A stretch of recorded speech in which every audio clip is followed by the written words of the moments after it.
हा गोपालनगर ते मायानगर हा मुख्य रस्ता आहे आणि इथं आता अंडरपासचं उद्घाटन झालं आणि हा रेल्वेचा जो पैदल चालणाऱ्याचा जो रस्ता आहे तो बंद केला आहे आणि हा जो मुख्य रस्ता आहे या मुख्य रस्त्यावर ठिकठिकाणी मोठे गड्डे पडलेले आहे।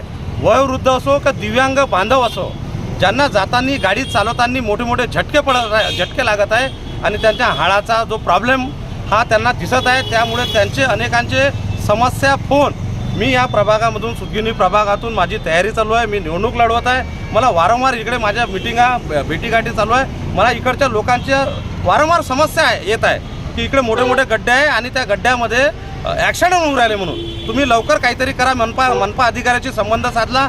आचारसंहितेचं त्यांनी कारण दिलं पण आचारसंहितेमध्ये जर कोणाचा जीव गेला बाकीचे काम बंद नाही आहे। आचारसंहितेमध्ये जर कोणाचा जीव जात असेल तर तुम्ही हे कोणती आचारसंहिता आहे। म्हणून लोकांच्या पैसे जमा करून आम्ही स्वतः कार्यकर्त्यांनी वर्गणी जमा करून या रस्त्यावरचे गोपालनगर ते मायानगरच्या रस्त्यावरचे आम्ही गड्डे बुजवून मनपा गड्डेकरण आम्ही त्याला ते गड्डे बुजवणार आहे। ज्या लोकांना वृद्ध लोकांना दिव्यांग लोकांना त्रास झाला नाही पाहिजे ज्या ठिकाणी गड्डे असन आम्हाला सांगा त्या पूर्ण गड्डे आम्ही बुजवायचं काम करू। परंतु आता लोकार्पण काही दिवसा अगोदरच पालकमंत्रीचे हस्ते वगैरे सगळं झालेलं आहे आणि 200 मीटर दूरच आता तुम्ही आज येथे गड्डे बुजवत आहे याच्यावर आपल्या प्रतिक्रिया काय याच्यामध्ये भ्रष्टाचार झाला का काय झालेला आहे?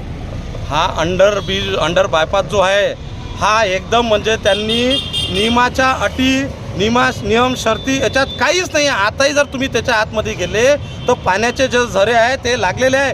पावसाळ्यात त्याचं स्विमिंग पूल बनल्याशिवाय राहणार नाही हे 100% सांगतो। आम्ही रेल्वे मंडल अधिकाऱ्यांना मनपा आयुक्तांना पत्र दिलं आहे। आताही पत्र देतो का हा रस्ता बंद करू नये इथे भीत उचलू नये।